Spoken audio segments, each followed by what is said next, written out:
আহিছো বিস্তৃত বাতৰিৰ মাজলৈ এক নিৰ্শংস আৰু অমানৱীয় কাণ্ডই জুকাৰি গ'ল শিলচৰ প্ৰথমে সুপাৰি দি 5 মহীয়া শিশুক অপহৰণ আৰু তাৰ পিছতে হত্যা কৰি পুতি থলে দলঙত অপহৰণ কাণ্ডৰ 48 ঘণ্টাৰ পিছত গাত খান্দি উলিয়ালে দেৱ শিশুৰ মৃতদেহ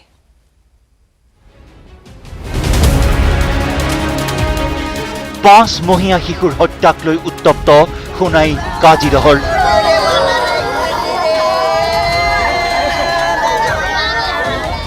লোকে অৱৰোধ কৰিলে শিলচৰ মিজোৰাম ৰাষ্ট্ৰীয় ঘাইপথ পৰিস্থিতি নিয়ন্ত্ৰণৰ বাবে ঘটনাস্থলীত মোতায়েন আৰক্ষী CRPFৰ বিশাল বাহিনী দোষীক উপযুক্ত শাস্তি দিয়াৰ দাবীত পথ অৱৰোধেৰে উত্তাল প্ৰতিবাদ ৰাইজৰ ঘটনাৰ আঁৰত এক অমানৱীয় ঘটনা অপহৰণৰ দুদিনৰ পিছত গাঁত খান্দি উদ্ধাৰ অপহৃত এটি 5 মহীয়া দেৱ শিশুক এটি 5 মহীয়া শিশুক অপহৰণ কৰি হত্যা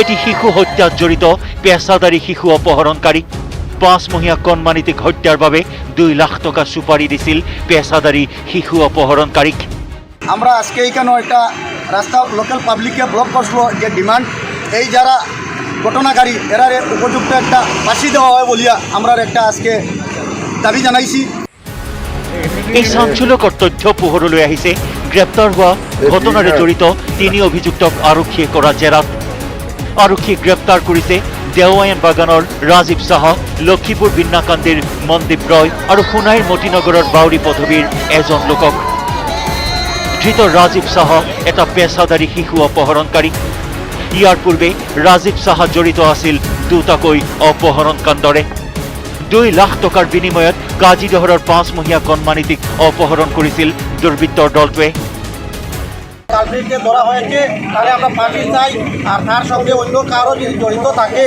তাদের ধরে প্রতিশোধ ধরার ব্যবস্থা করার জন্য আমরা সোনাই প্রশাসনকে অনুরোধ জানাচ্ছি এবং তাকে ধরে উপযুক্ত শাস্তি দেওয়া ভবিষ্যতে যেরকম আর ঘটনা না ঘটে এরকম আমরা সবাই দাবি জানাইছি ঘটনাক লৈ প্ৰতিক্ৰিয়া প্ৰকাশ কৰিছে কংগ্ৰেছ নেত্ৰী সুস্মিতা দেৱে কাজিদোরে যে ইনসিডেন্টটা হয়েছে এটা অত্যন্ত দুঃখের ব্যাপার এবং মাননীয় মুখ্যমন্ত্রী আসামের গৃহমন্ত্রীও ওনাকে আমি সকালে ফোন করেছিলাম উনি এক্ষুনি আমাকে কল ব্যাক করেছেন আমি CID ইনকোয়ারির ডিমান্ড দিয়েছি এবং আমরা দেখতে পাচ্ছি যে অনেকগুলা কিডন্যাপিং কেস কাছাড়ে হচ্ছে কিন্তু সমাধান হচ্ছে না এতিয়াও পোহৰলৈ অহা নাই এই অপহৰণ তথা হত্যাৰ আঁৰৰ মূল খলনায়ক কোনে 2 লাখ টকাৰে দিছিল হত্যাৰ সুপাৰি সমগ্ৰ ঘটনাৰ আঁৰত অধিক ৰহস্য থকাৰ সন্দেহ প্ৰকাশ কৰিছে আৰক্ষীয়ে শিলচৰৰ পৰা অনিৰুদ্ধ লস্কৰৰ report news 18 Assam north east মুকলি আকাশৰ তললৈ অহা সৌভাগ্য নহল কৃষক নেতা অখিল গগৈ নেশ্যনেল ইনভেষ্টিগেশ্যন এজেন্সিৰ আদালতত নাকচ হ'ল অখিল গগৈৰ জামিন চানমাৰী থানাৰ মূল গোচৰৰ শুনানি আছিল নিয়াৰ আদালতত নাগৰিকত্ব সংশোধনী আইনৰ বিৰুদ্ধে সবলভাৱে নেতৃত্ব দি চৰকাৰী ৰুখত পৰিছিল নেকি কৃষক মুক্তি সংগ্ৰাম সমিতিৰ নেতা অখিল গগৈ যাৰ বিৰুদ্ধে অখিলৰ বিৰুদ্ধে শেহতীয়াকৈ জাপি দিয়া হৈছিল 13টাকৈ গোচৰ 13টাকৈ গোচৰত এই পৰ্যন্ত 11টা গোচৰত জামিন লাভ কৰে অখিল গগৈ চানমাৰী থানাত থকা NIAৰ মূল গোচৰত জামিন লাভ কৰিলে অখিল গগৈ মুক্ত আকাশৰ তললৈ অহাৰ সম্ভাৱনা আছিল কিন্তু আদালতত উপযুক্ত প্ৰমাণপত্ৰ দিব নোৱাৰাৰ বাবে শুকুৰবাৰে নাকচ কৰে অখিল গগৈৰ জামিন আবেদন সংগঠনটোৰ আন 3 সদস্য ইতিমধ্যে জামিন লাভ কৰিছে অখিলৰ জামিনক লৈ গুৱাহাটী উচ্চ ন্যায়ালয়ত আবেদন দাখিল কৰিব বুলি জনালে অখিল গগৈৰ অধিবক্তাই 17 ডিচেম্বৰৰ পৰা কাৰাবন্দী হৈ আছে কৃষক নেতাগৰাকী আৰু বৰ্তমানে COVID-19ত আক্ৰান্ত অখিল গগৈ GMCHত চিকিৎসাধীন হৈ আছে পুনৰ এবাৰ জনাইছো মুকলি আকাশৰ তললৈ অহাৰ সৌভাগ্য নহল কৃষক নেতা অখিল গগৈ নিয়াৰ আদালতত নাকচ হ'ল অখিল গগৈৰ জামিন চানমাৰী থানাৰ মূল গোচৰৰ শুনানি আছিল নিয়াৰ আদালতত নাগৰিকত্ব সংশোধনী আইনৰ বিৰুদ্ধে সবলভাৱে নেতৃত্ব দি চৰকাৰী ৰুখত পৰিছিল নেকি কৃষক মুক্তি সংগ্ৰাম সমিতিৰ নেতা অখিল গগৈ আৰু যাৰ বাবে অখিলৰ বিৰুদ্ধে শেহতীয়াকৈ জাপি দিয়া হৈছিল 13টাকৈ গোচৰ 13টাকৈ গোচৰত এই পৰ্যন্ত 11টা গোচৰৰ জামিন লাভ কৰিছে অখিল গগৈ চানমাৰী থানাত থকা নিয়াৰ মূল গোচৰত জামিন লাভ কৰিলে অখিল গগৈ মুক্ত আকাশৰ তললৈ অহাৰ সম্ভাৱনা আছিল কিন্তু আদালতত উপযুক্ত প্ৰমাণ দিব নোৱাৰাৰ বাবে শুকুৰবাৰে নাকচ কৰে অখিল গগৈৰ জামিন আবেদন আৰু সংগঠনটোৰ আন 3 সদস্য ইতিমধ্যে জামিন লাভ কৰিছে অখিলৰ জামিনক লৈ গুৱাহাটী উচ্চ ন্যায়ালয়ত আবেদন দাখিল কৰিব বুলি জনালে অখিল গগৈৰ অধিবক্তাই 17 ডিচেম্বৰৰ পৰা কাৰাবন্দী হৈ আছে কৃষক নেতাগৰাকী আৰু বৰ্তমানে COVID-19ত আক্ৰান্ত অখিল গগৈ GMCHত চিকিৎসাধীন হৈ আছে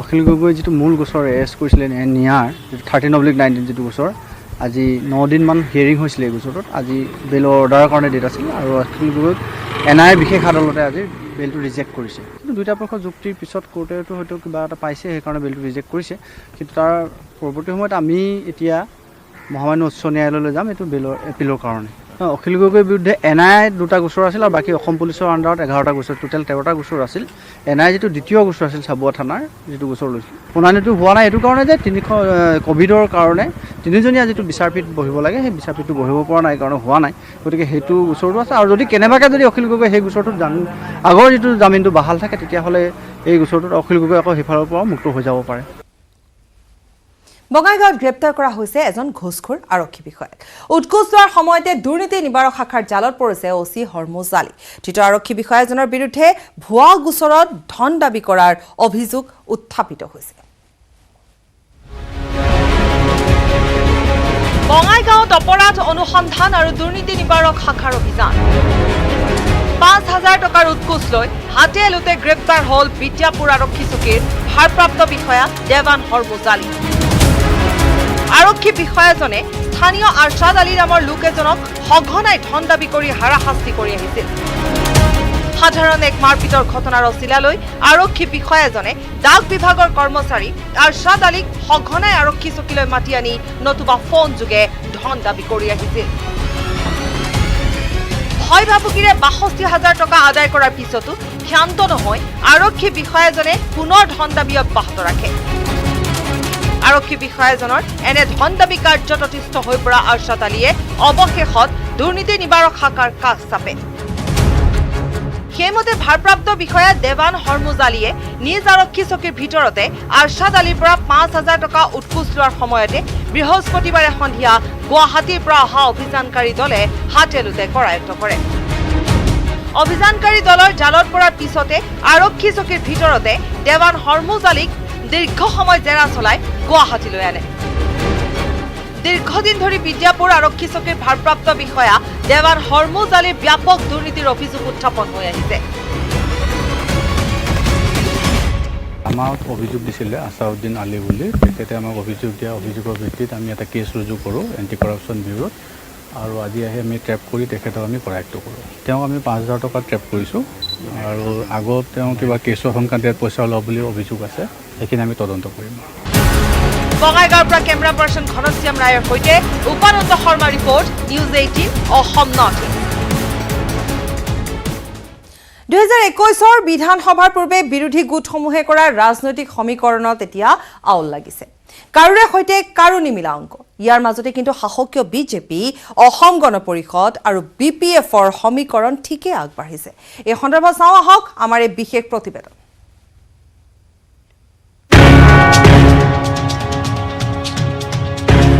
মাজত মাত্ৰ 7টা মাহ 7 মাহৰ পিছতে অনুষ্ঠিত হ'ব অসম বিধানসভাৰ নিৰ্বাচন এনে সময়ত বিৰোধী দলসমূহে দিছপুৰ দখলৰ বাবে চলোৱা ৰাজনৈতিক সমীকৰণত লাগিছে আউল মিলা নাই বিৰোধীৰ অংক কংগ্ৰেছে বদৰুদ্দিন আজমলৰ AIDFৰ সৈতে মিত্ৰতা কৰি দিছপুৰ দখলৰ পৰিকল্পনা কৰিছে যদিও দুইটা দলৰ নেতৃত্বৰ মাজতে এতিয়া মতবিৰোধ দেখা গৈছে আসনৰ ক্ষেত্ৰত হ'বলগীয়া বুজাবুজিত লাগিছে আউল বহু বিধায়কে টিকট হেৰুৱাৰ ভয়ত মিত্ৰতাৰ বিৰোধিতা কৰিছে ইয়াৰ বিপৰীতে আঞ্চলিক দলক একত্ৰিত কৰাৰ বাবে সাংসদ অজিত কুমাৰ ভূঞাই চলোৱা প্ৰচেষ্টাও বিশেষ আগবঢ়া নাই আঞ্চলিক দল অসম গণ পৰিষদৰ মাজত মতবিৰোধ থকা আৰু বিৰোধিতা থকা গোটৰ শক্তি নগণ্য হোৱাৰ সুবাদত অতুল বৰাৰ নেতৃত্বতে AGPয়ে বিজেপিৰে মিত্ৰতাত থাকিয়ে খেলিব আসন্ন বিধানসভাৰ নিৰ্বাচন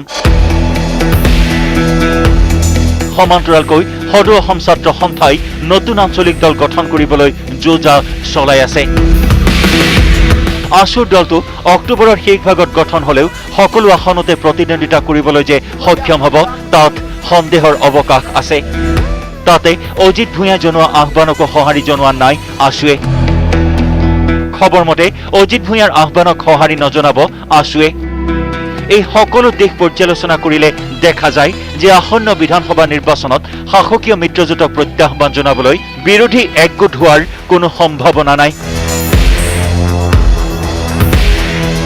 বিজু কুমাৰ ডেকাৰ report news 18 Assam north east.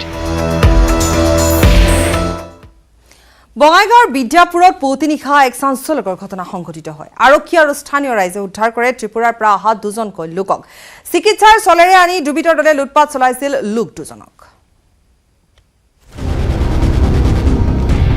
বঙাইগাঁৱৰ বিদ্যাপুৰত পুৱতি নিশা চাঞ্চল্য। অপহৰণকাৰী কবলৰ পৰা ৰক্ষা পৰিল ত্ৰিপুৰাৰ দুই লোক। চিকিৎসাৰ চলেৰে আনি 10-11 জনীয়া দুৰ্বৃত্তৰ দলে অপহৰণ কৰিছিল ব্যক্তি দুজনক। ইয়াৰ পিছতে দুৰ্বৃত্তৰ দলটোৱে ব্যক্তি দুজনৰ পৰা কাঢ়ি নিলে নগদ 30,000 টকাৰ লগতে মোবাইল ফোন, ঘড়ী, ATM কাৰ্ড আৰু লগত থকা সকলো বয় বস্তু। সকলো ধন সা সামগ্ৰী লুট কৰাৰ পিছত আনোৱাৰ হুছেইন নামৰ ব্যক্তি এজনৰ ঘৰত বন্দী কৰি ৰাখিছিল দুই অপহৃতক। সুযোগ বুজি আনোৱাৰ হুছেইনৰ ঘৰৰ পৰা দৌৰি আহোঁতে স্থানীয় ৰাইজে উদ্ধাৰ কৰে এজনক। আনজনক 31 নং ৰাষ্ট্ৰীয় ঘাইপথৰ পৰা উদ্ধাৰ কৰিলে বৈটামাৰী আৰক্ষীয়ে। गुवाहाटी बिरुपाड़ा हमारा त्रिपुरा भवन है। तो हम लोग वहाँ क्वारंटाइन में ठहरा था 14 दिन, तो इसीलिए हम लोग निकल नहीं पाया। फिर 14 दिन के बाद जब कल फ्री हो गए हम 6 तारीख को, तो गाड़ी भेजा, गाड़ी भेज के हम लोगों को लाया, ला के रूट में हम लोगों को लूटपाट कर दिया। এখন গাঁও অঞ্চলে আমাৰ গাঁওখনৰ বদনাম হওক এইটো আমি নিবিচাৰো। সেইকাৰণে আমি আৰক্ষী প্ৰশাসনক আমি অনুৰোধ জনাইছোঁ, আপোনালোকে অতি সোনকালে এনেধৰণৰ কালপীড়িতসমূহ গ্ৰেপ্তাৰ কৰি আপোনালোকে উচিত শাস্তিৰ ব্যৱস্থা কৰক। নহ'লে আমি আগন্তুক দিনত আমি গাঁৱৰ ৰাইজে তীব্ৰ আন্দোলন কৰাৰ কাৰণে আমি বাধ্য হ'ম।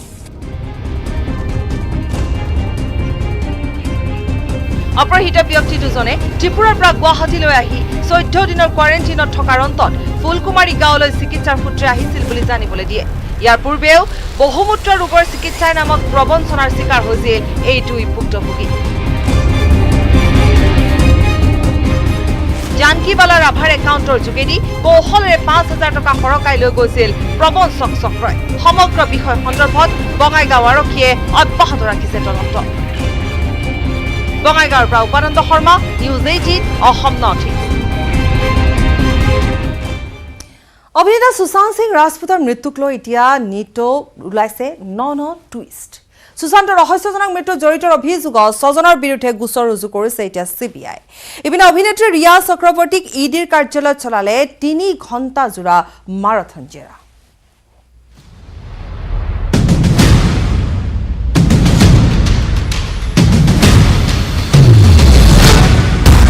ঘনে ঘনে সলনি হৈছে সুশান্ত সিং ৰাজপুতৰ মৃত্যু ৰহস্যৰ দৃশ্যপট।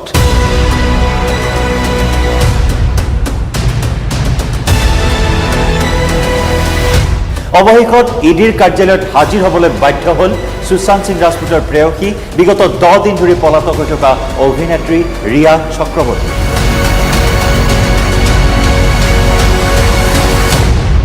ঘণ্টাৰ পাছত ঘণ্টা ধৰি ইডিৰ কাৰ্যালয়ত জেৰা চলোৱা হ'ল ৰিয়া চক্ৰৱৰ্তীক, আৰু এই জেৰাৰ সময়তেই ৰিয়াৰ আয়ৰ কেতবোৰ গুৰুত্বপূৰ্ণ তথ্য আহিছে সন্মুখলৈ। ইনকাম টেক্স ৰিটাৰ্ণত ৰিয়াৰ উপাৰ্জনৰ তথ্য দিলে 14 লাখ টকা। ৰিয়াৰ বেংকত 11 লাখ আৰু 50,000 টকাৰ জুৱেলাৰীৰ তথ্যও। এনফৰ্চমেণ্ট ডিৰেক্টৰেটৰ কাৰ্যালয়ত উপস্থিত নহয় বুলি ইমেইল কৰিছিল ৰিয়াই।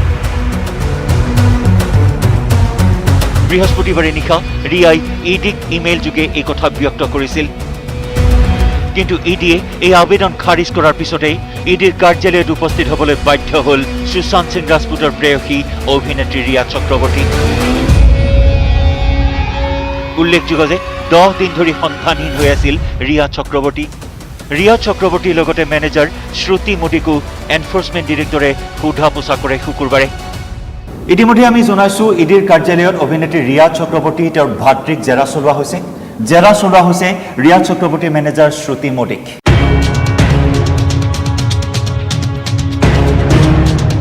ইতিমধ্যে ৰিয়াৰ একাউণ্টৰ সমগ্ৰ তথ্য সংগ্ৰহ কৰিছে ইডিয়ে। সুশান্ত সিং ৰাজপুতৰ একাউণ্টৰো সমগ্ৰ তথ্য আছে ইডিৰ হাতত। সুশান্ত সিং ৰাজপুতৰ একাউণ্টৰ পৰা হৰলুকি হৈছিল 17 কোটি টকা। মুম্বাইত ৰিয়াই ক্ৰয় কৰা 2টা ফ্লেট সন্দৰ্ভতো হৈছে সোধা পোছা। ৰিয়াৰ কোটিটকীয়া ফ্লেট 2টা ক্ৰয়ৰ নথি পত্ৰ বিচাৰিছে ইডিয়ে। ইপিনে সুশান্ত সিং ৰাজপুতৰ ঘনিষ্ঠ সিদ্ধাৰ্থ পিঠানীকো ইডিয়ে জাৰি কৰিছে চমন। আৰু বৃহস্পতিবাৰৰ দিনটোত ইডিৰ কাৰ্যালয়ত প্ৰায় 9 ঘণ্টা সময় ধৰি জেৰা চলোৱা হৈছিল মেনেজাৰ চেমুৱেল মিৰাণ্ডাক। তাৰ সমান্তৰালকৈ সুশান্ত সিং ৰাজপুতৰ ঘনিষ্ঠ সিদ্ধাৰ্থ পিঠানীকো ইতিমধ্যে সমন জাৰি কৰিছে ইডিয়ে।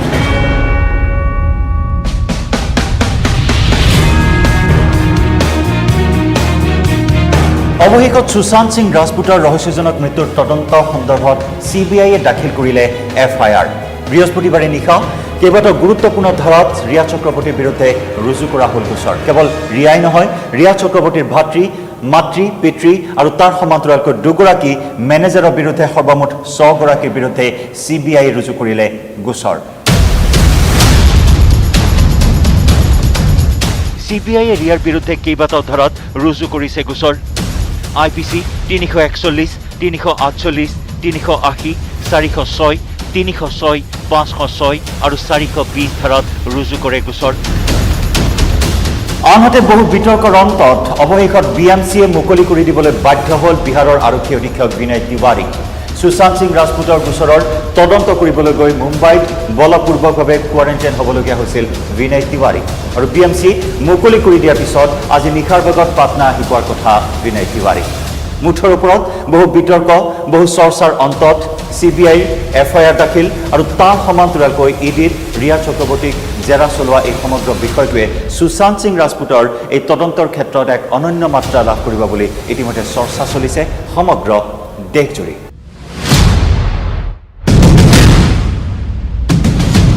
প্ৰাইম টাইম 18ত খবৰ অব্যাহত ৰাখিম, সময় এটি বিৰতি।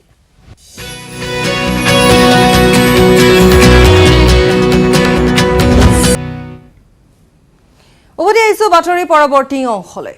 বেইৰুটৰ বিস্ফোৰণক সহজভাৱে ল'ব পৰা নাই ৰাজধানী চহৰখনৰ বাসিন্দাই। ভয়ংকৰ বিস্ফোৰণৰ পিছত এতিয়া ক্ষোভত জ্বলিছে বেইৰুটৰ জনতা। বিস্ফোৰণ কাণ্ডৰ প্ৰতিবাদত নিশা উত্তাল হৈ পৰিল বেইৰুটৰ ৰাজপথ।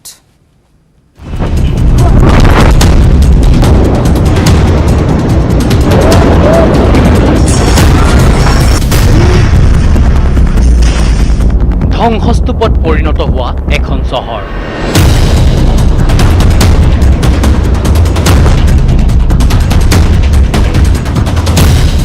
বিস্ফোৰণে তছনছ কৰি পেলোৱা বেইৰুট।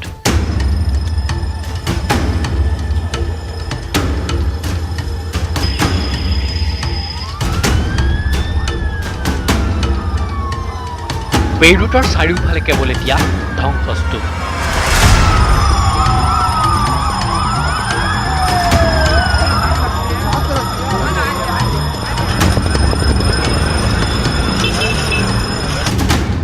ধ্বংসস্তূপৰ মাজে মাজে ক্ষয়ক্ষতিৰ বুজ লৈছে ৰাষ্ট্ৰসংঘৰ অন্তৰ্বৰ্তীকালীন সেনাৰ কাৰিকৰী বিশেষজ্ঞই।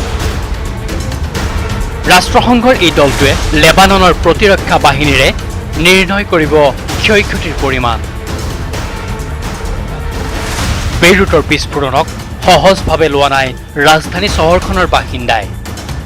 সেইবাবেই বেইৰুটত এতিয়া আন এক বিস্ফোৰণ ঘটিছে, সাধাৰণ জনতাৰ ক্ষোভৰ বিস্ফোৰণ।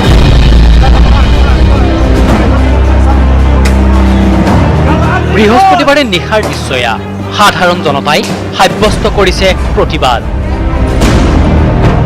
শিল দলিয়াই আক্ৰমণ কৰিছে নিৰাপত্তাৰক্ষীক। আৰক্ষীয়ে জনতাক নিয়ন্ত্ৰণ কৰিবলৈ নিক্ষেপ কৰিছে কন্দুৱা গেছ। এক উত্তপ্ত পৰিস্থিতি। মঙলবাৰে 135 জন লোকৰ প্ৰাণ কাঢ়ি নিয়া বিস্ফোৰণটোৰ পিছতেই আক্ৰমণাত্মক হৈ পৰে দেশখনৰ জনতা। লেবাননৰ চৰকাৰৰ বিৰুদ্ধে দুৰ্নীতি, অৰ্থনৈতিক দুৰৱস্থাৰ বাবে ক্ষোভিত হৈ আছিল নাগৰিকসকল। তাৰ মাজতে বিস্ফোৰণ, ফ্ৰান্সৰ ৰাষ্ট্ৰপতি ইমানুৱেল মেক্ৰক ৰাজআতিথ্য। এই সকলোবোৰে ধৈৰ্যৰ বান্ধ ছিঙি নিয়ে বেইৰুটবাসীৰ। আৰু তাৰ ফলস্বৰূপেই বেইৰুটত সৃষ্টি হ'ল এই যুদ্ধসদৃশ পৰিস্থিতিৰ। আনহাতে এফালে লেবাননৰ 61 লাখ কোভিড আক্ৰান্তৰ চিকিৎসা, আনফালে বিস্ফোৰণত আহত প্ৰায় 4,000 লোক। ভোটৰ ওপৰত দানহ পৰা দি বিস্ফোৰণত ক্ষতিগ্ৰস্ত বেইৰুটৰ কেইবাখনো চিকিৎসালয়। বিস্ফোৰণত আহত হয় বহু চিকিৎসাধীন লোকো। এনে হাহাকাৰ পৰিস্থিতিত আন্তঃৰাষ্ট্ৰীয় সাহায্যৰ বাবে বাট চাইছে দেশখনে। এই দুৰ্যোগৰ সময়ত লেবাননক সাহায্য আগবঢ়াইছে ৰাষ্ট্ৰসংঘই। উদ্ধাৰ কাৰ্যৰ পৰা বেইৰুটৰ বাটপথ পৰিষ্কাৰলৈ সকলো কামতে আগবাঢ়িছে ৰাষ্ট্ৰসংঘৰ স্বেচ্ছাসেৱক। লগতে দেশখনলৈ আগবঢ়াইছে $90 লাখ আৰ্থিক সাহায্য। এই সাহায্যৰ সিংহভাগেই আগবঢ়োৱা হৈছে চিকিৎসা সৰঞ্জাম তথা ঔষধ ক্ৰয়ৰ বাবে। এনেদৰে এটা বিস্ফোৰণে হঠাতে সলাই পেলাইছে এখন চহৰ, এখন দেশ। News desk report, news 18 Assam north east. Bongaigaon চিভিলত চিকিৎসাৰ অভাৱত কোভিড ৰোগীৰ মৃত্যু। কোভিড পজিটিভ ধৰা পৰাৰ পিছতে এজন যুৱকক চিকিৎসা নকৰাকৈ আবদ্ধ কৰি ৰখা হৈছিল চিকিৎসালয়ৰ কোঠাত। চিকিৎসকৰ গাফিলতিৰ বাবে কৰোনা আক্ৰান্ত যুৱকৰ মৃত্যু হোৱাৰ অভিযোগ উত্থাপন কৰিছে এতিয়া যুৱকগৰাকীৰ পৰিয়ালৰ লোকে।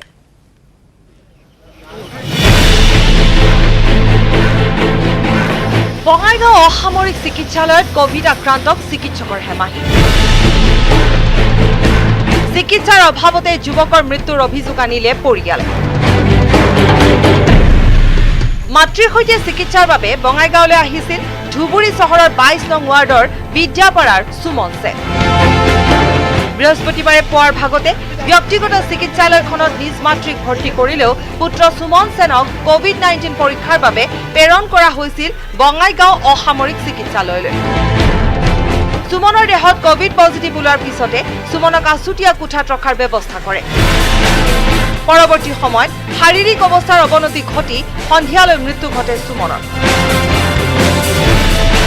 হঠাৎ ৩২ বছৰীয়া যুৱকজনৰ মৃত্যুৰ ঘটনাক সহজভাৱে ল'ব পৰা নাই সুমনৰ পৰিয়ালে। ৰিপিট টেষ্ট সিহঁতে কৰিলে, ৰিপিট টেষ্ট কৰি পজিটিভ ওলালে। তো 10:30 পজিটিভ ওলালে। সিহঁতে প্ৰথমতে 1 ঘণ্টামান সিহঁতে বাহিৰতে বহাই থৈ দিছে। সিহঁত ডক্টৰক পেনেলক বাৰে বাৰে কোৱা হৈছে যে তাক অক্সিজেনৰ প্ৰব্লেম আছে নেকি, অক্সিজেন দিয়ক। সিহঁতে কয় নাই আমি টেষ্ট কৰিছোঁ, এইটো লগাই অক্সিজেন ঠিক আছে তাৰ। তো 6টা বজাত যেতিয়া পেচেণ্ট গা চাই বেডত শুই পৰিছে কিবা, তেতিয়া সিহঁতে নাটক আৰম্ভ হৈ গ'ল। তো ড্ৰামাও কৰিলে 6টা বজাত। এই ড্ৰামাটো শেষ হ'ল। শেষ হোৱাৰ পিছত সিহঁতক সুধিলোঁ যে পেচেণ্টৰ কণ্ডিশ্যন কি।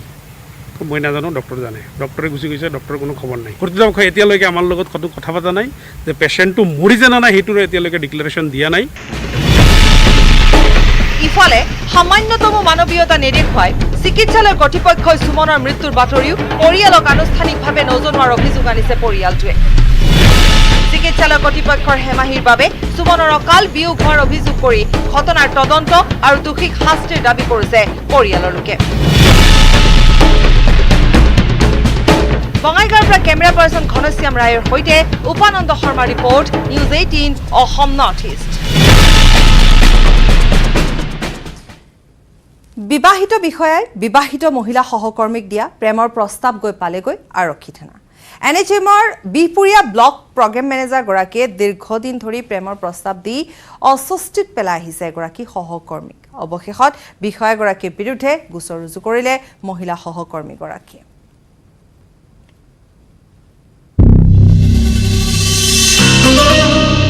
বহুত ভাল লাগিব তোমাক, মই বহুত ভাল পাওঁ, সঁচাই কৈছোঁ বহুত ভাল পাওঁ। তুমি নাজানা, তুমি কিজানি তোমাক মানে পৃথিৱীত চাগে কোনেও তেনেকৈ ভাল পোৱাই নাই। ব্লক প্ৰগ্ৰেম মেনেজাৰৰ প্ৰেমে জ্বলা গোলা খুৱাইছে বিবাহিতা মহিলা সহকৰ্মীক। সেয়ে তেওঁ বন্দী কৰি ৰাখিলে সাৰৰ প্ৰেম নিবেদনৰ অডিঅ' ক্লিপ। অপেশ্বৰীৰ নিচিনা লাগে জানানে, সঁচাই কৈছোঁ। বিশ্বাস কৰা, ভগৱান শপত, মা কামাখ্যাৰ শপত, তোমাৰ বাবে মই একোৱে চিন্তা নকৰোঁ আজিকালি। একোৱে চিন্তা নাই মোৰ মনত। বিশ্বাস কৰা, ভগৱান শপত, মই কৈছোঁ নহয়, মই নিজৰ ল'ৰাৰ শপত খাই কৈছোঁ। মই তোমাক বহুত ভাল পাওঁ। ছাৰে হেনো কোনো অজুহাত পালেই নিজৰ চকী কোঠা এৰি কাষ চাপে মহিলা কৰ্মচাৰীগৰাকীৰ। সহকৰ্মীগৰাকীয়ে কাৰোবালৈ ফোন কৰিলে, মেছেজ কৰিলে, বাৰে বাৰে মোবাইল চেক কৰে ছাৰে। মানসিক নিৰ্যাতন বুলি ক'বলৈ হ'লে তেওঁলোকে তেনেকুৱাটো বহুত দিনৰ আগতে কৰে, মোৰ লগত বুলিয়ে নহয়, অফিচৰ ষ্টাফৰ লগত কিবা ৰিপৰ্টিঙৰ হৈ বা কিবা হৈ পেলাই তেনেকুৱা কৰি থাকে। মই যদি ফোন কৰোঁ কাৰোবাৰ লগত যদি মই মেছেজ কৰোঁ মানে অফিচত থকা সময়কণত, তেওঁ মোৰ ফোনটো কাঢ়ি লৈ যায়। লৈ গৈ পেলাই মই কালৈ মেছেজ কৰিছোঁ, কাৰ লগত কথা পাতিছোঁ, কি কথা পাতিছোঁ, তেওঁক মই চব কৈফিয়ত দিবলগীয়া হয়। মই তেওঁক এটা এটাকৈ ক'ব লাগিব, আৰু যদি কিবা কাৰণে মই সেইটোত মানে মানা কৰোঁ, তাৰপিছতে তেওঁ মানে এনেকুৱা হ'ব, বেলেগৰ ৰিপৰ্ট আনি হ'লেও মোক জাপি দিব। ছাৰে সহকৰ্মীগৰাকীক প্ৰায়ে দিয়া প্ৰেমৰ প্ৰস্তাৱত অতিষ্ঠ হৈ মহিলাগৰাকীক কাষ চাপিল বিভাগীয় ঊৰ্ধ্বতন কৰ্তৃপক্ষৰ। গোচৰ দিলে বিহপুৰীয়া আৰক্ষী থানাত। ভাবিছোঁ যে মই অকল মানে ইমান সহ্য কৰি থাকিলে নহ'ব, হ'লেও মানে যিমানলৈকে পাৰিলোঁ তেওঁতো এইটো এদিনীয়া কথা নহয়, গতিকে আজি 2-3 মাহৰ পৰা তেওঁ এনেকুৱা হৈ আছে। গতিকে মই লাষ্টত মানে নিজে সহ্য কৰিব নোৱাৰি মই মোৰ মানুহজনক জনাইছোঁ। মানুহজনক জনোৱাৰ পিছতে মই আমাৰ ইয়াৰ যিগৰাকী মানে SDMNH বাইদেউ আছে তেখেতক জনাইছোঁ। জনোৱাৰ পিছত বাইদেউ যেতিয়া মই মানে এপ্লিকেশ্যন দিছোঁ, এপ্লিকেশ্যন দিয়াৰ পিছতহে মই আইনৰ কাষ চাপিছোঁ। মহিলাগৰাকীৰ এজাহাৰৰ ভিত্তিত গ্ৰেপ্তাৰ হ'ল NHMৰ Bihpuria block programme manager Shrimanta Borkakoti. পিছে তেওঁ জামিনো পালে। বিহপুৰীয়া আৰক্ষীয়ে দুই পক্ষৰ মতামত লৈ আৰম্ভ কৰিছে তদন্ত।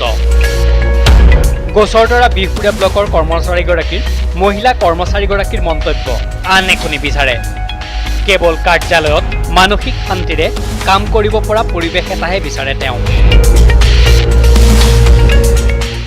মই বেলেগ একো আশা নকৰোঁ, মানে মোৰ যিটো প্ৰাপ্য, মই যিটো এগৰাকী মহিলা হিচাপে যেনেকৈ মই অফিচটোত কাম কৰিবৰ কাৰণে মই যিখিনি মানে ছেফটি হিচাপে মই থাকিব পাৰিব লাগে, মই সেইটোৱে বিচাৰোঁ, বেলেগ মোৰ লাগে। মোৰ ভাল লাগিব, তোমাক মই বহুত ভাল পাওঁ, বহুত ভাল পাওঁ। তোমাৰ মানে বেলেগে মোক কিবা এটা ক'লেও মোৰ হেৰি নহয়, কিন্তু তুমি যদি কিবা এটা NHM বিষয়াগৰাকীৰ পৰকীয়া প্ৰেমে এতিয়া তোলপাৰ লগাইছে বিহপুৰীয়াৰ স্বাস্থ্য বিভাগত। তুমি যদি কিবা এটা কৈ দিয়া মোৰ গাত লাগি যায়, জানানে? বেলেগৰ মোৰ একো এফেক্ট নহয়। লখিমপুৰৰ পৰা সঞ্জীৱ লাহন, নিউজ 18 অসম নৰ্থ ইষ্ট। নগাঁৱৰ লাওখোৱা হাইস্কুলৰ প্ৰধান শিক্ষকৰ ময়মতালি। চৰকাৰী নিৰ্দেশনাক কেৰেপ নকৰি ইউনিফৰ্ম বিতৰণ কৰিবলৈ বিদ্যালয়লৈ মাতিলে ছাত্ৰ ছাত্ৰী। প্ৰধান শিক্ষকৰ এনে কাণ্ডত আতংকিত হৈ পৰিছে এতিয়া অভিভাৱকসকল।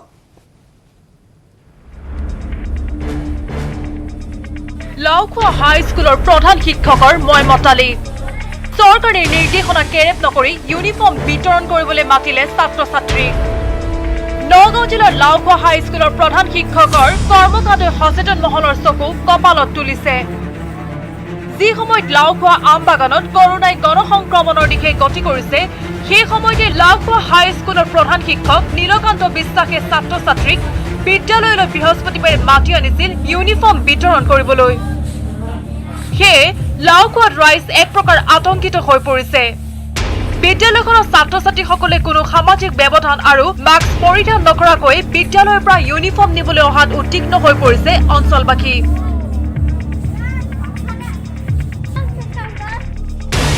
এই ঘটনাৰ পৰা কৰোনাৰ গণসংক্ৰমণৰ আশংকা হ'ব পাৰে বুলি চিন্তিত হৈ পৰিছে।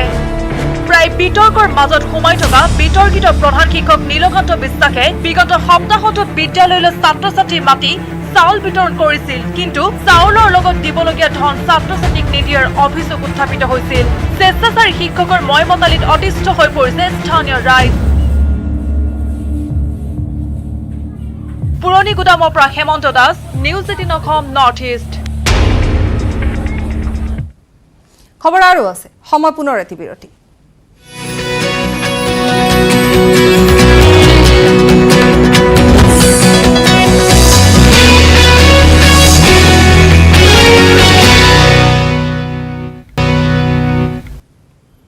উভতি আহিছোঁ খন্তেক বিৰতিৰ পাছত। মধ্য অসমৰ আয়ুষ ৰেখা স্বৰূপ কলং নৈ এতিয়া বেদখলকাৰী কবলত। মাজে সময়ে কলং বেদখলমুক্ত কৰাৰ কথা চৰকাৰে ঘোষণা কৰে যদিও সেয়া মাথো ঘোষণাতে সীমাবদ্ধ হৈ থাকে।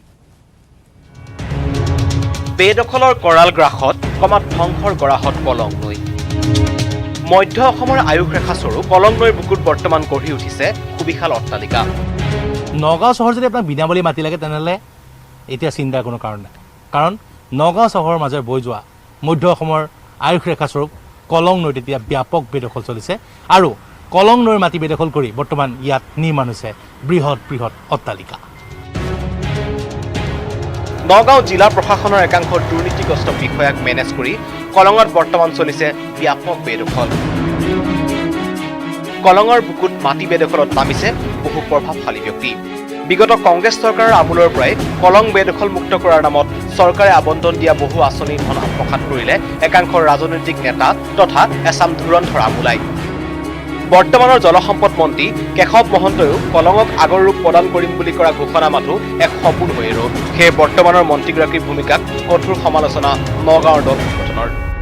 কেৱল মাত্ৰ প্ৰতিশ্ৰুতি দিব লাগে, ভোটৰ স্বাৰ্থত তেওঁলোকে প্ৰতিশ্ৰুতি দিছে, কিন্তু কলংখনক আজিলৈকে বেদখলমুক্ত কৰিব নোৱাৰিলে।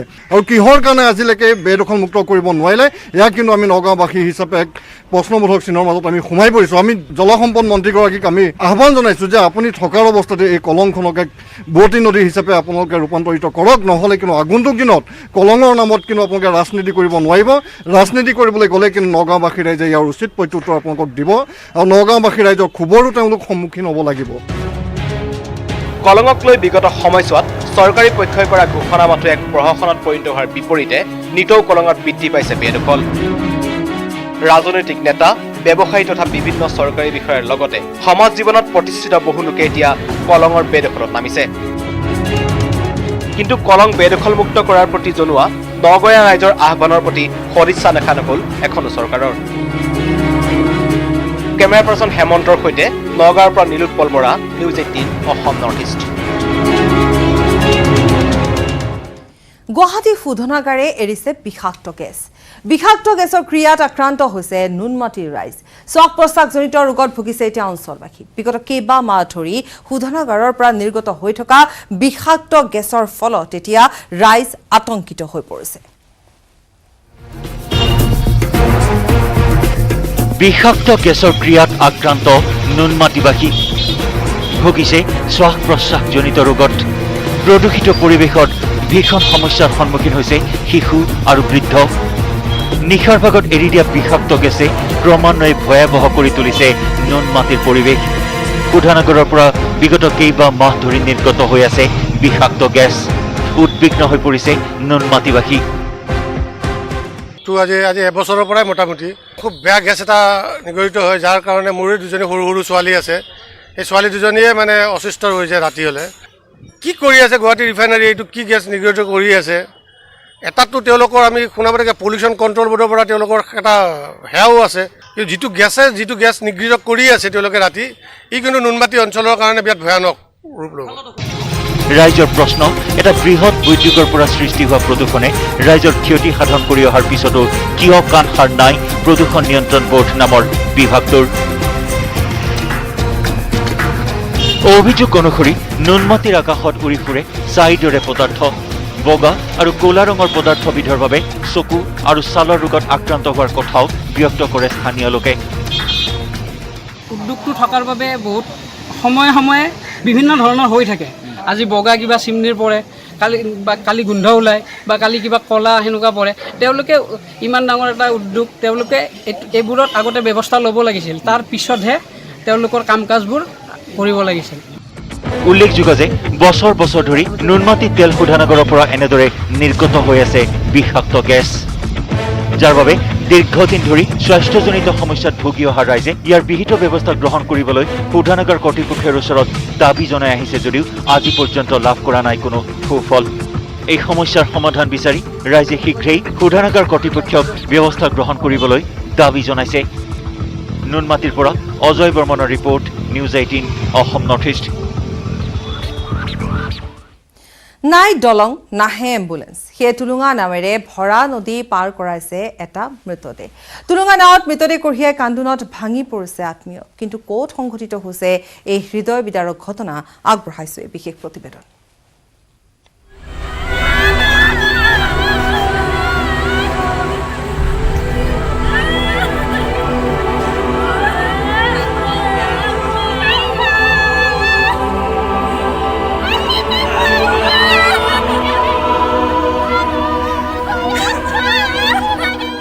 এক হৃদয় বিদাৰক দৃশ্য।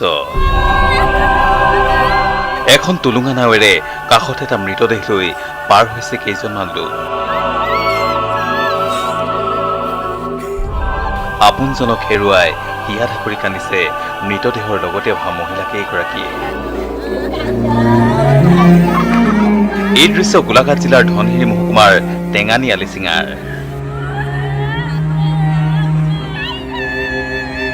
ভৰ বাৰিষা এটা মৃতদেহ লৈ এইদৰে এখন টুলুঙা নাৱেৰে ধনশিৰি নদী পাৰ হৈছে এইসকল লোক। মৃত লোকজন টেঙানী অঞ্চলৰ নিকৰি মাজদলপা গাঁৱৰ নিবাসী ৩৮ বছৰীয়া ঠগিৰাম বৰী। দুদিন ধৰি জ্বৰ, কাহ আৰু পেট বিষত ভুগি আছিল ঠগিৰাম বৰী। বৃহস্পতিবাৰে পৰিয়ালৰ লোকে তেওঁক চিকিৎসাৰ বাবে নিছিল গোলাঘাটলৈ। চিকিৎসাৰ অন্তত ঘৰলৈ ঘূৰাই অনাৰ পিছতেই আকৌ অসুস্থ হৈ পৰাত 108 সেৱাৰ যোগেদি ঠগিৰামক হাস্পতাল নিয়াৰ চেষ্টা চলায় পৰিয়ালটোৱে। কিন্তু পথছোৱাত ধনশিৰি নদীৰ বুকুত দলং নথকাত আলিচিকা পাৰঘাটৰ 39 নম্বৰ ৰাষ্ট্ৰীয় ঘাইপথলৈ ৰোগীগৰাকীক আনিবলৈ কয় 108 কৰ্তৃপক্ষই। এখন টলুঙা নাৱেদি ধনশিৰি নদী পাৰ কৰি 108 সেৱাৰ বাবে অপেক্ষা কৰি থাকোঁতেই 39 নম্বৰ ৰাষ্ট্ৰীয় ঘাইপথৰ কাষতেই চটফটাই কৰুণভাৱে মৃত্যুক সাৱটি লয় শতভূগীয়া ঠগিৰাম বড়িয়ে। 39 নং ৰাষ্ট্ৰীয় ঘাইপথত কাষতে আচলতে 108ৰ কাৰণে অপেক্ষা কৰি থাকোঁতেই পাৰঘাটৰ দাঁতি কাষৰতে আচলতে চটফটাই ঠগিৰাম বড়ি পুনৰবাৰ মৃত্যু আঁকোৱালি লৈছে। সেয়া আমাৰ অকল ঠগিৰাম বড়িয়ে নহয়, ঠগিৰাম বড়িৰ দৰে আগতো বহুত ব্যক্তি আচলতে কৰুণভাৱে চটফটাই এই আলিচিকা পাৰঘাটত মৃত্যু হৈছে। এখন দলঙৰ অভাৱতেই ঘটিল হৃদয় বিদাৰক ঘটনা। স্থানীয় বিধায়িকা ৰজলীনা তিৰ্কীয়ে বহুবাৰ প্ৰতিশ্ৰুতি দিছিল এখন দলং নিৰ্মাণ কৰাৰ। প্ৰতিশ্ৰুতি হৈ ৰ'ল, কিন্তু দলং নহ'ল, যাৰ কুপৰিণতি ভোগ কৰি আহিছে ঠগিৰাম বড়িৰ দৰে লোকসকলে। সৰুপথাৰৰ পৰা Debashish Gautam, news 18 Assam north east.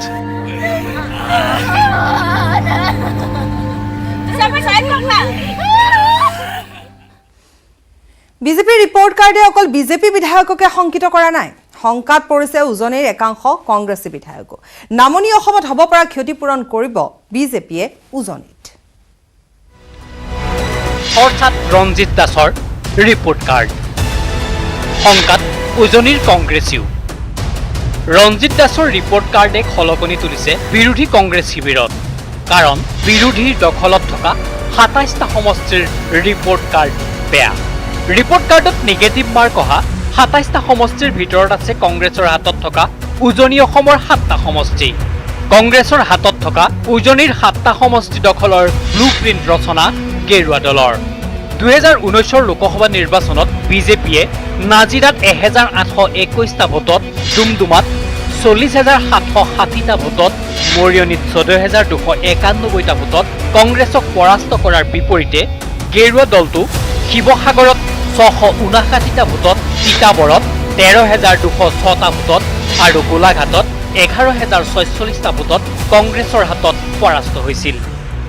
কিন্তু সময় বাগৰাৰ লগে লগে কংগ্ৰেছৰ দখলত থকা আটাইবোৰ সমষ্টিতে দলটোৰ খহনীয়া আৰু বিজেপিৰ আভ্যন্তৰীণ সমীক্ষাকে ধৰি আন আন জাতীয় বিষয়বোৰৰ প্ৰভাৱ নথকাত উৎসাহী হৈ পৰিছে বিজেপি। জনজাতীয় আৰু জাতীয় সংগঠনৰ নেতাক বিজেপিলৈ আনি উজনি অসমৰ গৰিষ্ঠ সংখ্যক সমষ্টি নিজৰ দখললৈ নিয়াৰ ব্লু প্ৰিণ্ট আৰম্ভ কৰিছে। তথ্য অনুসৰি সকলো ঠিকে থাকে থাকিলে কা আন্দোলনৰ আগশাৰীত থকা উজনি অসমৰ দুজন নেতাই বিজেপিত যোগদান কৰাৰ সম্ভাৱনা।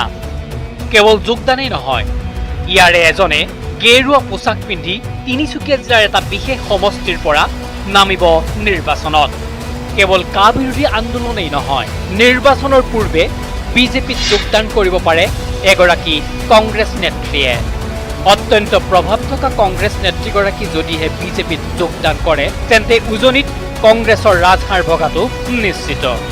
কংগ্ৰেছ আৰু কা বিৰোধী নেতাক দললৈ আনি হলেও বিজেপিয়ে উজনি অসমৰ আটাইকেইটা সমষ্টি দখললৈ অনাৰ বাবে উঠি পৰি লগাৰ কাৰণটো হ'ল কংগ্ৰেছ আৰু AIUDFৰ সাম্ভাব্য মিত্ৰতা।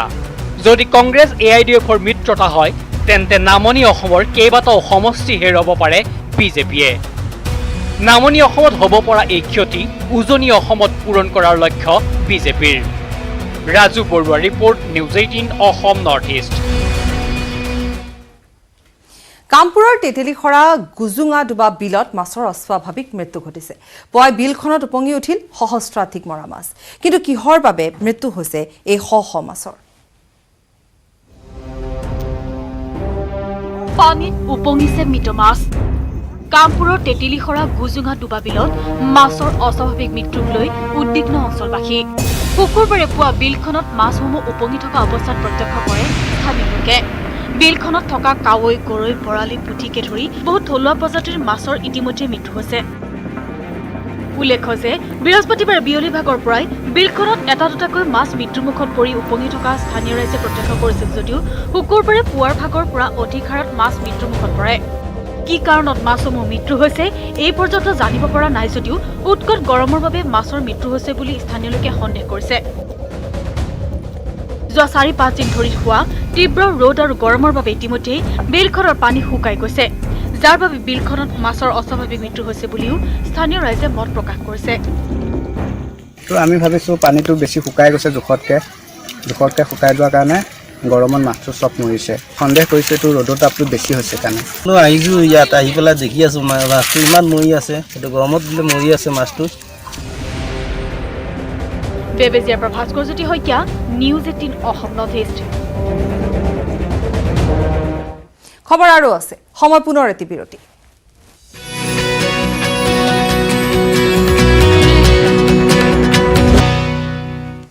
উভতি আহিছো বিৰতিৰ পাছত। বৰপেটা চহৰৰ সমীপৰ কান্দাপাৰা বজাৰত চলিছে অনৈতিক কাৰ্যকলাপ। জুৱাৰ আড্ডাৰ লগতে ড্ৰাগছ মদৰ ঘাটিত পৰিণত হৈছে কান্দাপাৰা বজাৰ।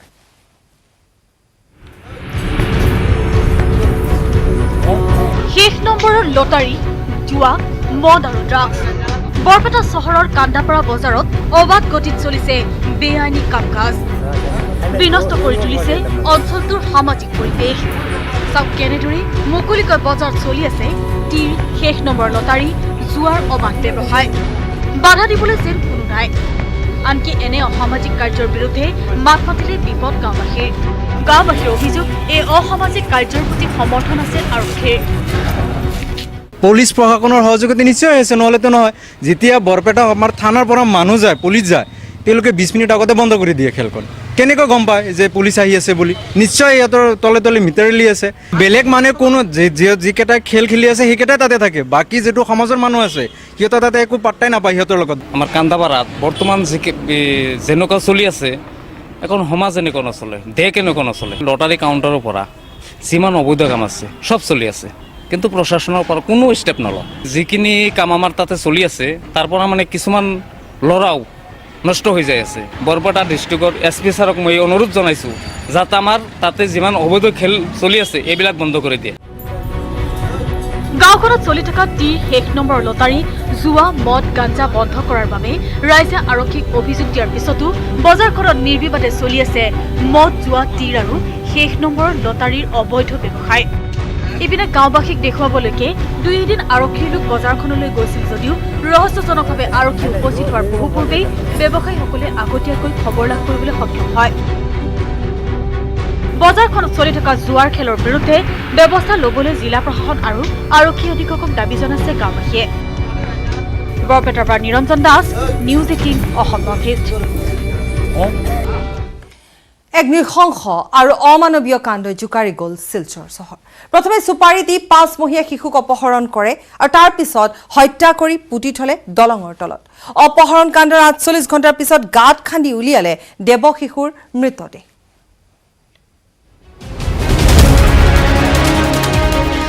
পাঁচ মহীয়া শিশুৰ হত্যাক লৈ উত্তপ্ত সোণাই কাজিৰহৰ।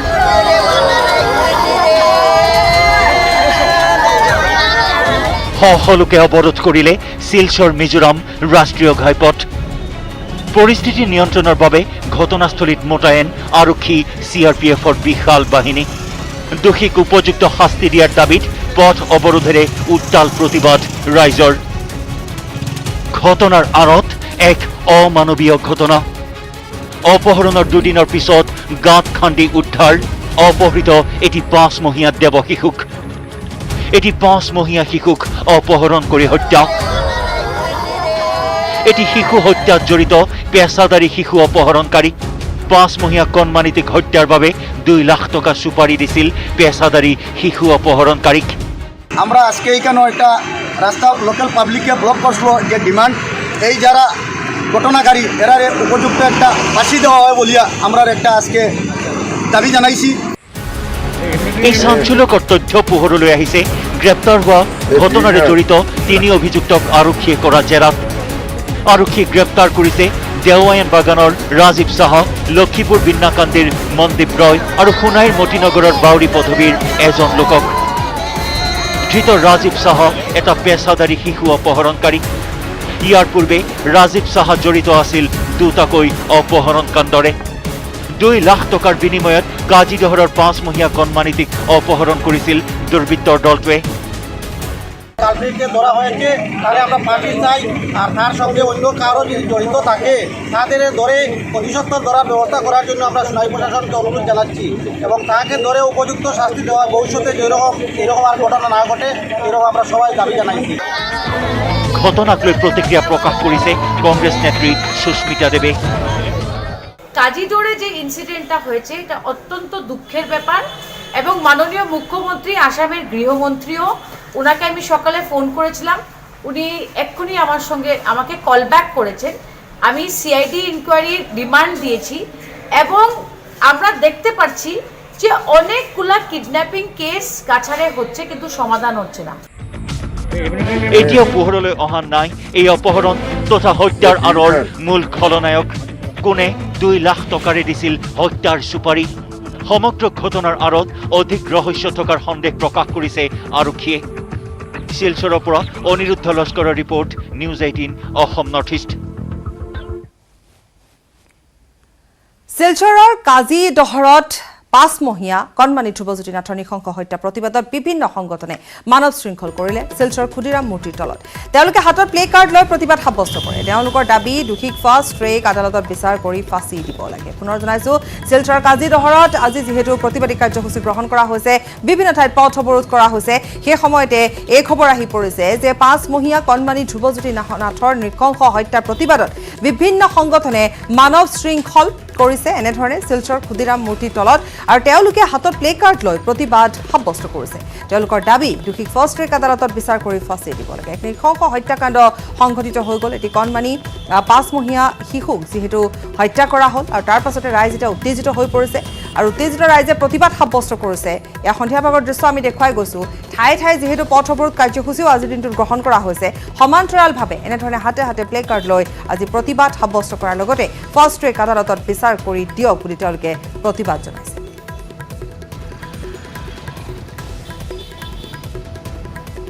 আজকে গত 5 মাসে একটা শিশু 48 ঘন্টার মধ্যে ওর দেহ উদ্ধার হয় কিন্তু 48 ঘন্টার মধ্যে আমাদের জেলা যে অ্যাডমিনিস্ট্রেশন সেই বাচ্চাটিকে সুস্থ সবল মায়ের কোলে ফিরিয়ে দিতে পারলো না আমরা কি বারবার এরকম আন্দোলন করবো আর বারবার আমরা কি যে প্রত্যুত্তর পাবো যে কেউ হারিয়ে যাবে তারপরে আমরা দেহ পাবো বা নিখোঁজ হবে সেটা আজকে প্রতিবাদ জানাচ্ছি কেন ডিস্ট্রিক্ট অ্যাডমিনিস্ট্রেশনের দায়িত্ব এবং ডিস্ট্রিক্ট অ্যাডমিনিস্ট্রেশনের জবাব দিতে হবে এই ঘটনার পিছনের কারণ কি বাচ্চাকে যেভাবে হত্যা করা হয়েছে তার অতি শীঘ্রই যাতে সুব্যবস্থা করা এবং বিচার ব্যবস্থা করে যারা দোষী তাদেরকে যেন অতি সত্বর শাস্তি প্ৰদান কৰা হয় আৰু কাছাৰৰ নৃশংস ঘটনাই বুকু জোকাৰি গৈছে এনেধৰণে আমি পৰৱৰ্তী খবৰৰ মাজলৈ আহিছো লংকা আৰক্ষীৰ জালত কুখ্যাত কিশোৰ অপহৰণকাৰী ৰাইজৰ তৎপৰতাত কিশোৰটোক উদ্ধাৰ কৰাৰ লগতে আৰক্ষীয়ে গ্ৰেপ্তাৰ কৰে ছয়দুল আলমক 5 আগষ্টত ভালুকমাৰীৰ পৰা এটি কিশোৰক অপহৰণ কৰিছিল ছয়দুলে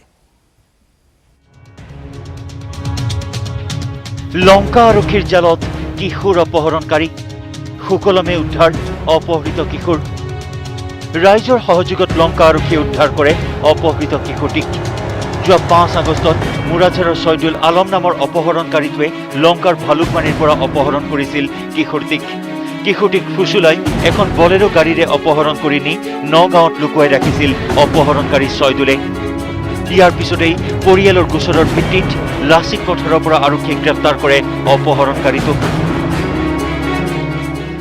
আজি মই বিশেষ সূত্ৰৰ পৰা গম পালোঁ যে ছাইদুল আলম বুলি এজন কুখ্যাত অপৰাধীক লাচিত পথাৰত আবদ্ধ কৰি ৰখা হৈছে এইটো খবৰ পাই মই লগে লগে ওদালি আউটপোষ্টত মই ক'লোঁ আৰু কওঁতে ওদালি আউটপোষ্টৰ পৰা পুলিচ পাৰ্টি গৈ তাক লৈ অহা হ'ল এই কেছটোত তাক মানে কৰায়ত্ব কৰাৰ লগে লগে আচল কথা পোহৰলৈ আহিছে অপহৰণকাৰী ছয়দুলে 2018 চনতো মুৰাঝাৰৰ আজিৰুদ্দিন নামৰ এজন যুৱকক অপহৰণ কৰি হত্যা কৰিছিল তেতিয়াৰ পৰাই পলাতক হৈ আছিল এই দাগী অপৰাধী ছয়দুল ইছলাম পলমকৈ হলেও অৱশেষত আৰক্ষীৰ জালত পৰিল দুৰ্ধৰ্ষ অপৰাধী ছয়দুল আলম হুজাইৰ পৰা প্ৰণৱ শৰ্মাৰ report news 18 Assam north east drugs সৰবৰাহকাৰী গ্ৰেপ্তাৰ শংকৰ পথত ফটাশিল আৰক্ষী আৰু ক্ৰাইম ব্ৰাঞ্চৰ অভিযান আৰক্ষীৰ অভিযানত ড্ৰাগছ সহ গ্ৰেপ্তাৰ এগৰাকী মহিলা আৰক্ষীয়ে জব্দ কৰে 11 পেকেট ড্ৰাগছ আৰু নগদ 57,500 টকা পুনৰ জনাইছো মহানগৰীত মহিলা ড্ৰাগছ সৰবৰাহকাৰী গ্ৰেপ্তাৰ কৰা হৈছে শংকৰ পথত ফটাশিল আৰক্ষী আৰু ক্ৰাইম ব্ৰাঞ্চৰ অভিযানত যেহেতু ইতিমধ্যে এগৰাকী মহিলাক আটক কৰা হৈছে আৰক্ষীৰ অভিযানত ড্ৰাগছ সহ গ্ৰেপ্তাৰ হোৱা মহিলাগৰাকীৰ নামো ইতিমধ্যে আহিছে মীনা কুমাৰী বুলি জানিব পৰা গৈছে আৰু আৰক্ষীয়ে জব্দ কৰিছে 11 পেকেট ড্ৰাগছ আৰু নগদ 57,500 টকা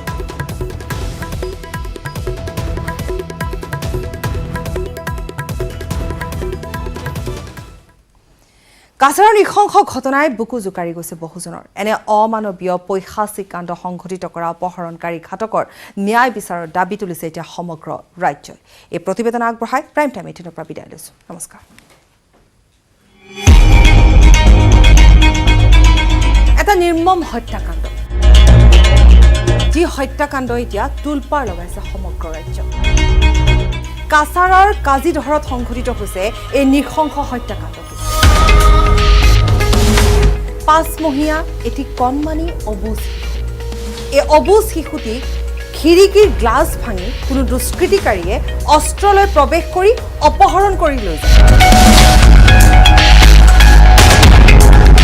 কেৱল অপহৰণতে ক্ষান্ত নাথাকি এই কণমানি শিশুটিক হত্যাও কৰি পেলায় হত্যা কৰি পুতি থয় কেনেধৰণৰ এক নৃশংস হত্যাকাণ্ড হ'ব পাৰে পৰৱৰ্তী সময়ত আৰক্ষী ঘটনাস্থলীত উপস্থিত হয় তদন্ত অব্যাহত ৰাখে অভিযান চলায় ইতিমধ্যে দোষীক কৰায়ত্বও কৰা হয় তেওঁলোকে অপহৰণ কৰি 10 লাখ টকা মুক্তিপণ হিচাপে বিচাৰিছিল কিন্তু এতিয়া দোষীয়ে স্বীকাৰোক্তি দিছে যে কোনো লোকে ফোন কৰি অৱগত কৰে যে শিশুটিক 5 মহীয়া শিশুটিক অপহৰণ কৰি হত্যা কৰিব লাগে বিনিময়ত 2 লাখ টকা দিব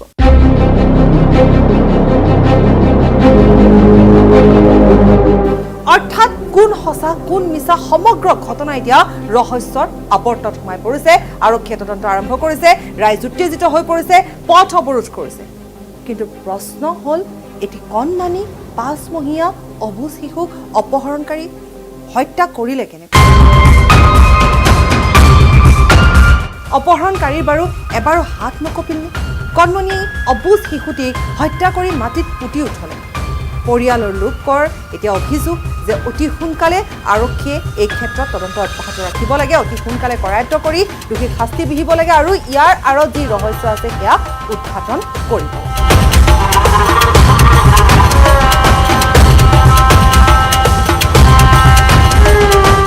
কণমানি 5 মাহৰ শিশু লৈ যি অপহৰণ হৈছিলে এইটো ছাছপেন্স শেষ হ'ল যোৱাকালি নিশা যেতিয়া এই কণমানি শিশুৰ মৃতদেহ উদ্ধাৰ হৈছে পুতি থৈ গৈছিলে কিডনেপাৰ্ছবিলাকে আজি যেতিয়া ডেড বডিখন পোষ্টমৰ্টমৰ পিছত কাজিদহৰত এই ঘৰত অনা হৈছিলে আজি বহুতকেইটা নেতাজনো আহিছিলে প্ৰাক্তন সাংসদ সুস্মিতা দেৱ মহিলা কংগ্ৰেছ প্ৰেছিডেণ্ট যিমান CMৰ লগত কথা পাতি টেলিফোনিক কথা পাতি ডিমাণ্ড কৰিছে CID এনকুৱাৰী